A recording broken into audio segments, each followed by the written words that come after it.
Hi, I'm Connie Grayson, and I will be your host for your Italian painting adventure. I thought it might be fun for you to get to know a little bit about me before we actually meet in Umbria in May or September 2018. So I'm going to tell you just a little bit about me. Here's my husband Bert. He's shown here with our daughter-in-law Carolina on your left, his right, and our daughter Angie on your right. This is Angie and her husband Peter. They live in Jamestown, Rhode Island. And these are their three daughters, Meredith, Caroline, and Julia, all of whom are getting just a little too old to suit me. Here's our son David, his wife Carolina, and their daughters Melissa and Nikki. They live in South Florida.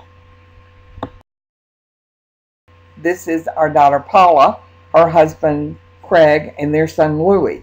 Louie is my youngest grandchild and my only grandson. They live in Lexington, Kentucky.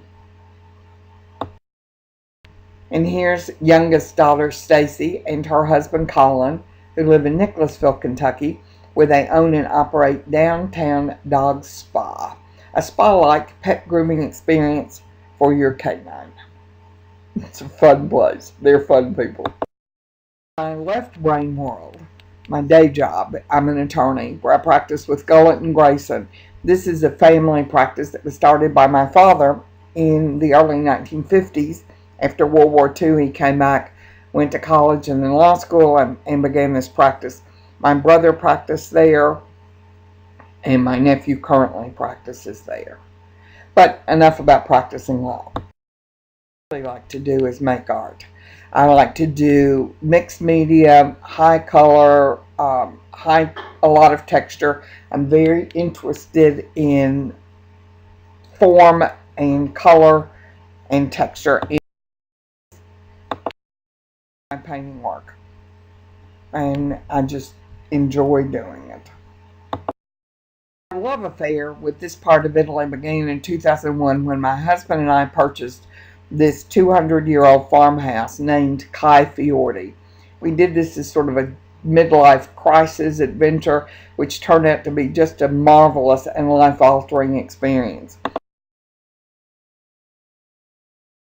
To Kai Fiordi over the years, I probably was there 55 or 60 times, and I've taken literally hundreds of artists and sightseers and visitors from Australia, from the United States, from Canada that I can think of on photography tours, cooking tours, painting adventures.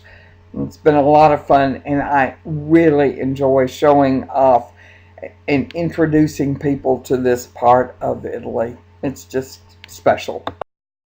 Kai Fiordi is located 3 or 4 miles from the hill town village of Pietralunga. Pietralunga has a population of about 3,500 and is located in the central part of the sort of northern half of the Umbria region of Italy. There's nothing particularly special about Pietralunga. It's a typical Italian hill town, yet everything about it is particularly in Pietralunga sort of centers around the main piazza and the church. The church dates back to 9th or 10th century. Most of the houses behind the church and to, as you're looking at the screen, to your left of the church are medieval 8th, 9th, 10th century homes and businesses, and they're still being used today. Many of these homes are owned by direct descendants of the people who first built them. The businesses are the same way. We have friends, Filippo and his wife Claudia, who own and operate the local hardware store, the Ferramente. They are the 5th generation of their family, of Filippo's family, to operate this business, and his nephew and sons will be the 6th generation.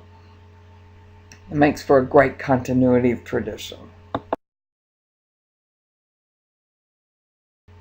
Pietralunga has some beautiful landscapes and cityscapes that you can paint, some beautiful street scenes that you will enjoy. From every location, there's a beautiful vista. If you're with us in the spring, the color palette will be more yellow green. Um, if you're with us in the autumn, the color palette will be more ochre than lemon, more olive than sap green.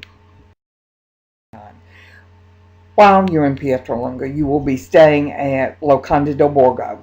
This is a 14th to 17th century home. It was built on through the centuries that had fallen into disrepair. It was purchased about 12 years ago by the Rodriguez family from Rome. The father is Paolo, and he was an architect and by profession and work experience, but his passion was to feed people and make them welcome. And so Paolo followed his passion, and he found this property, and he and his sons Manuele and Simone lovingly restored the property to a 7-room hotel and a beautiful dining room and public room facilities, a little courtyard garden. Each room is different, but each is lovingly furnished with antiques that are typical of the period of the house and of the region. You will have a lot of interaction with Manuele and Simone. They basically run the property. Their English is flawless, much better than my Italian, and they will go out of their way to make you feel welcome and to be comfortable in your stay. Paolo is the chef, and he will prepare our final banquet that we will have on the Friday night of your visit. Paolo pulls out all the stops for this. It will be a memorable meal.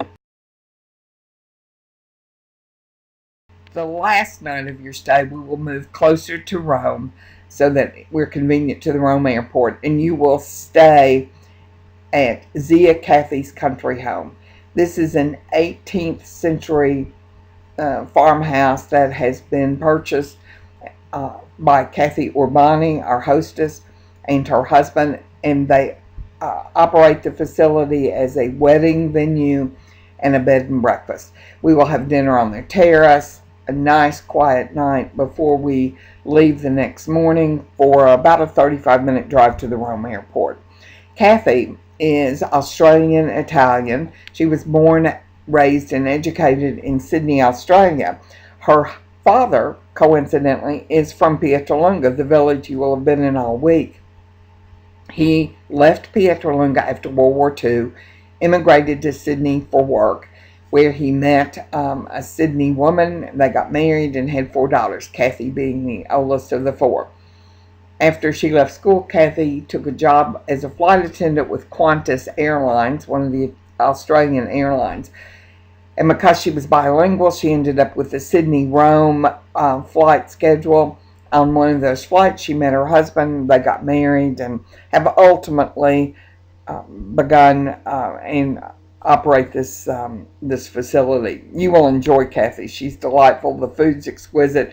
The location is charming. And it's just a short hop to the Rome airport for your departure for the States. But let's not talk about leaving yet. Let's talk about what you'll do when you're with us. You'll paint, or you'll draw, or you'll sketch, or you'll photograph. You can do cityscapes in many of the villages that we will be visiting. The gorgeous vistas that are available to you at every turn. You can also do a lot of photographing to save up for source material in the future. And by the way, if you're not Picasso or John Sargent or, a very talented artist, not to worry, because this trip is designed for even people who are base beginners to have a good time painting and to try their hand at it. Now, you may not go home with a masterpiece, but you'll go home with having had an. You may choose for the entire trip or for any given day to just be a sightseer. And this is Cortona, one of the cities we visit, the city that's made famous by the movie and book Under the Tuscan Sun. It's a great place to people watch, to wander around, and to shop. Shopping. The fashion is beautiful. There's some great things that you can look at, try on, and maybe take home as your treasure for the trip. You can shop for something that is less readily available in the States and more typical of the Umbria region of Italy. Scarves. The scarves are to die for. This is a shop in Cortona, and I love the way they display their scarves because I love the color. But we'll find scarves in many different locations, and they're fun and easy to take home if you're taking home a present for a friend or a relative. There'll be several shops that will be selling special things for your home. And of course, there are the food products that you can take home with you. Great stuff. Speaking of food, if you don't want to shop, you can eat. Or you can eat after you shop or while resting between shopping jaunts or painting. The whole purpose of the way we do our Italian painting adventures is to make it sort of an easy, free-flowing schedule so that you're not, other than leaving during the day and meeting up for meals, you can sort of design your own itinerary. We have a number of suggestions in each of the locations for you, and we'll travel a little bit each day, but mostly just, I think our longest trip is to Assisi, which is about an hour drive, but most of the drives are within 30 minutes or less from where we're going to be. And you're going through gorgeous scenery at the same time. Now, speaking back to eating, this is Il Triangolo. Il Triangolo is a pizzeria trattoria in Pietralunga. We'll eat dinner there one night and lunch there one day.